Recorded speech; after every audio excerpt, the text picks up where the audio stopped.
അപ്പോൾ NSMCക്ക് രജിസ്റ്റർ ചെയ്ത അല്ലെങ്കിൽ രജിസ്റ്റർ ചെയ്യാൻ ഇനിയും മടിച്ചു നിൽക്കുന്ന ചെയ്യണോ ചെയ്യണ്ടേ എന്ന് ആലോചിച്ച് നിൽക്കുന്ന ആൾക്കാർക്കുള്ളതാണ് ഈ വീഡിയോ. അപ്പോൾ ചിലവർക്കൊരു ഡൗട്ട് ഉണ്ടാവും, ഇതിൽ പ്രൈസ് മണി എന്ന് പറയുന്നത് ആദ്യത്തെ 4-5 റാങ്കുള്ള ആൾക്കാർക്കല്ലേ കിട്ടുള്ളൂ, ഞാനിപ്പോൾ എന്തിനാണ് എഴുതുന്നത്, ഞാൻ അത്രയ്ക്ക് എന്തായാലും കിട്ടാൻ ചാൻസ് ഇല്ല, കാരണം ഇതിൽ കേരളത്തിൽ ഒരുപാട് കുട്ടികളുള്ള എക്സാം അല്ലേ. ഓക്കെ, പക്ഷേ ആക്ച്വലി നമ്മൾ ആ ഒരു 4-5 പ്രൈസിലോട്ട് മാത്രമല്ല നോക്കേണ്ടത്. ഓക്കെ, നിങ്ങൾ മാർക്ക് കുറച്ച് കുറഞ്ഞാൽ നമുക്ക് സ്കോളർഷിപ്സ് അവൈലബിൾ ആണ് എക്സാം വഴി പഠിക്കാൻ. Okay, that is also fine. അതുമല്ല ഞാൻ ഇവിടെ കോൺസെൻട്രേറ്റ് ചെയ്യാൻ പോകുന്നത്. അതിനൊക്കെ അപ്പുറം നിങ്ങളൊരു കോമ്പറ്റേറ്റീവ് എക്സാം എടുക്കുമ്പോൾ, പ്രത്യേകിച്ച് NSMC പോലുള്ള എക്സാം എടുക്കുമ്പോൾ ഒരുപാട് അഡ്വാൻറ്റേജസ് ഉണ്ട്. അതിൽ ഏറ്റവും ഇമ്പോർട്ടൻ്റ് ആയിട്ടുള്ള ഒരു അഡ്വാൻറ്റേജ് ആയിട്ട് പറയാൻ പറ്റുന്നതാണ് സയന്റിഫിക് തിങ്കിങ്. നിങ്ങൾ ഇതുപോലത്തെ എക്സാംസിന് പ്രിപ്പയർ ചെയ്യുമ്പോൾ ഇൻക്രീസ് ചെയ്യുമെന്നുള്ളതാണ്.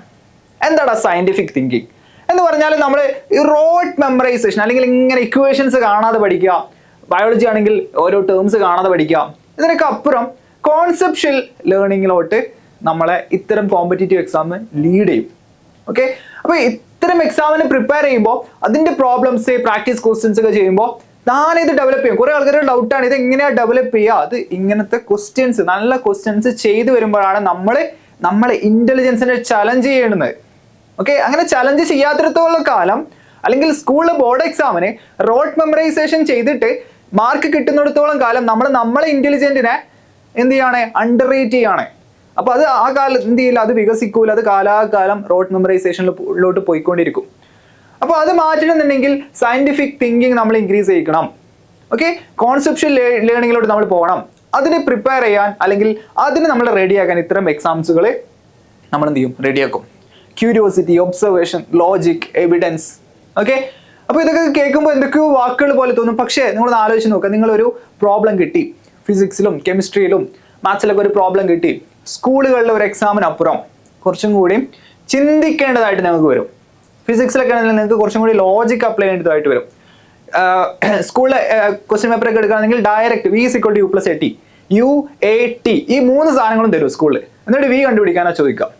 അപ്പൊ അവിടെ നമ്മൾ എന്ത് ചെയ്യുന്നില്ല, നമ്മൾ ആലോചിക്കുന്നില്ല, നമ്മൾ ജസ്റ്റ് കാര്യങ്ങൾ എടുത്തെഴുതുക, എന്നിട്ട് ജസ്റ്റ് ഇൻപുട്ട് ചെയ്യുന്നത് മാത്രമേ ഉള്ളൂ. ഓക്കെ, പക്ഷേ ഒരു പ്രാക്ടിക്കൽ സെൻസിൽ ഒരു ബുള്ളറ്റ് വരുന്നു, ഒരു ബ്ലോക്കിൽ ഇടിക്കുന്നു, എന്നിട്ട് വെലോസിറ്റി 0 ആകുന്നു എന്നൊക്കെ പറയുമ്പോൾ നമുക്ക് ആക്സലറേഷൻ എന്താണ്, ഫോഴ്സ് എന്താണ്, എങ്ങനെയാണ് ഡീസലറേഷൻ വരുമ്പോൾ വെലോസിറ്റി റെഡ്യൂസ് ചെയ്യുന്നത് എന്നൊക്കെ നമ്മൾ ചിന്തിക്കാൻ പ്രേരിപ്പിക്കുന്ന ടൈപ്പ് ഓഫ് എക്സാംസ് ആണ് കോമ്പറ്റേറ്റീവ് എക്സാംസ്. ഓക്കെ, അതിനൊരു ബെസ്റ്റ് എക്സാമ്പിൾ ആണ് NSMC എന്ന് പറയുന്നത്. ഓക്കെ, അപ്പോൾ കോൺസെപ്റ്റ്, അപ്ലിക്കേഷൻ, അനാലിസിസ്, ഇൻസൈറ്റ്, ഈ ഒരു വേയിലൂടെയാണ് നമ്മൾ അറിയാതെ ഓരോ ക്വസ്റ്റിനും കടന്നു പോയിക്കൊണ്ടിരിക്കുന്നത്. ഓക്കെ, ഒരു ക്വസ്റ്റ്യൻ കാണുമ്പോൾ ജസ്റ്റ് ഇക്വേഷൻസ് എടുത്തെഴുതാതെ ആ ക്വസ്റ്റിനെ പറ്റി നമ്മൾ ആലോചിക്കേണ്ടി വരും. ഏത് കോൺസെപ്ഷ്യൽ ആണ്, അല്ലെങ്കിൽ എൻ്റെ ഏത് കോൺസെപ്ഷ്യൽ നോളജ് ആണ് ഇതിലോട്ട് അപ്ലൈ ചെയ്യേണ്ടത്. എന്നിട്ട് ഞാൻ നേരത്തെ പറഞ്ഞ പോലെ ഇപ്പോൾ വെലോസിറ്റി ആണെന്നുണ്ടെങ്കിൽ ആ വെലോസിറ്റി റെഡ്യൂസ് ചെയ്യുന്നത്, ഓക്കെ, ഫോഴ്സിനെ പറ്റി, ആക്സിലറേഷനെ പറ്റി, എക്സാക്ട്ലി എന്താണ് ഇവിടെ നടക്കുന്നത് എന്നൊക്കെ ആലോചിച്ച് ഡയറക്ട്ലി ചിലപ്പോൾ അത് തന്നിട്ടുണ്ടാവില്ല. Okay, the body comes to rest. Okay, അപ്പോൾ ഡയറക്ട്ലി ഫൈനൽ വെലോസിറ്റി തന്നിട്ടില്ല, പക്ഷേ നമ്മളിങ്ങനെ ഒരു പെർട്ടിക്കുലർ വെലോസിറ്റി ആൾ വരുന്നു, ഫൈനൽ വെലോസിറ്റി എന്താകുന്നു, ഒരു 10 സെക്കൻഡ് കൊണ്ട് 10 മീറ്റർ/സെക്കൻഡിലുള്ള വെലോസിറ്റി 10 സെക്കൻഡ് കൊണ്ട് 0 ആകുന്നു എന്ന് പറഞ്ഞാൽ ഓരോ സെക്കൻഡിലും കോൺസ്റ്റന്റ് ഡീസലറേഷൻ നടക്കുന്നു 1 മീറ്റർ/സെക്കൻഡ്². ഓക്കെ, ഞാനിതൊക്കെ പറയുമ്പോൾ ചിലപ്പോൾ നിങ്ങൾക്കൊരു ഒച്ച മാത്രമായിട്ട് കേൾക്കുന്നുണ്ടാവും, പക്ഷേ ഇത് കോൺസെപ്ഷ്യലി പഠിച്ച ഒരാൾക്ക് ഞാൻ എന്താ പറഞ്ഞത് എന്നുള്ളത് ക്ലിയർ ആയിട്ടുണ്ടാവും. ഓക്കെ, അപ്പോൾ ഇതെങ്ങനെയാണ് ബിൽഡ് ചെയ്യുന്നത്? ഇത് നമ്മൾ ഓരോ പ്രോബ്ലം ചെയ്തിട്ടാണ് ബിൽഡ് ചെയ്യുന്നത്, അല്ലാതെ ആരും ഇത് ഇൻബോൺ ആയിട്ട് ആർക്കും കിട്ടുന്നില്ല. ഓക്കെ, അപ്പൊ ഇൻബോൺ ആയിട്ട് ആർക്കും കോൺസെപ്ഷൻ നോളജ് എന്തില്ല, ഇത് പഠിച്ചിട്ടല്ല ആരും വരുന്നത്.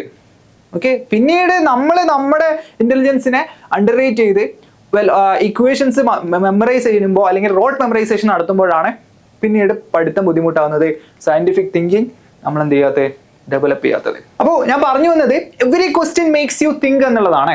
ഓക്കെ, ഇതുപോലത്തെ എക്സാംസ് എഴുതുമ്പോൾ NSMC ആവട്ടെ, ഏത് കോമ്പറ്റേറ്റീവ് ഒളിമ്പിയാഡ് എക്സാംസ് ആവട്ടെ, JEE എക്സാംസ് ആവട്ടെ, ഓക്കെ, പിന്നീട് നമുക്ക് ഇങ്ങനത്തെ എക്സാംസിന് പ്രിപ്പയർ ചെയ്യുമ്പോൾ, ഒളിമ്പിയാഡ്സ്, NSMC പോലുള്ള എക്സാംസ് പ്രിപ്പയർ ചെയ്യുമ്പോൾ എന്തുകൊണ്ടാണ് JEE NEET പോലുള്ള എക്സാംസുകൾ ഇവർക്ക് അഡ്വാൻറ്റേജ് കിട്ടുന്നത്, അല്ലെങ്കിൽ ഇപ്പോൾ പ്രിപ്പയർ ചെയ്ത ആൾക്കാർക്ക് അഡ്വാൻറ്റേജ് കിട്ടുന്നത്? അത് ബിക്കോസ് അവർ ആ തിങ്കിങ്, ഓക്കെ, പ്രോബ്ലം കാണുമ്പോൾ തിങ്കിങ് ചെറുപ്പത്തിലെ ഡെവലപ്പ് ചെയ്തു എന്നുള്ളതാണ്.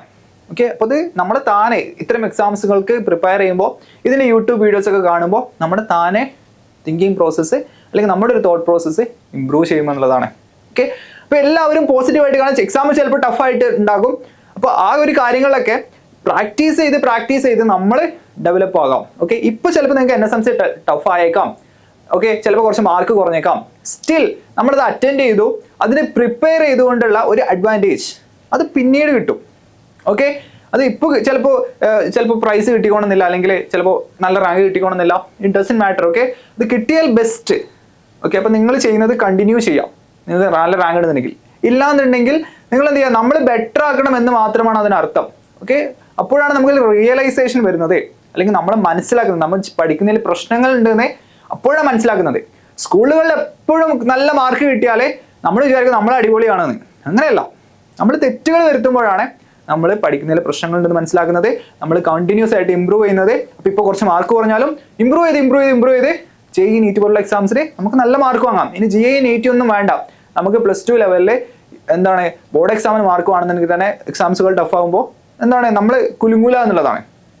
ഓക്കെ, അപ്പോൾ എക്സാംസിന് പ്രിപ്പയർ ചെയ്യാം, എക്സാമിന് രജിസ്റ്റർ ചെയ്യാം. ഓക്കെ, കോൺഫിഡൻസോടെ പോയി എഴുതുക. പ്രാക്ടീസ് ക്വസ്റ്റ്യൻസ് ഒക്കെ യൂട്യൂബിൽ പോയി കാണാം. All the best.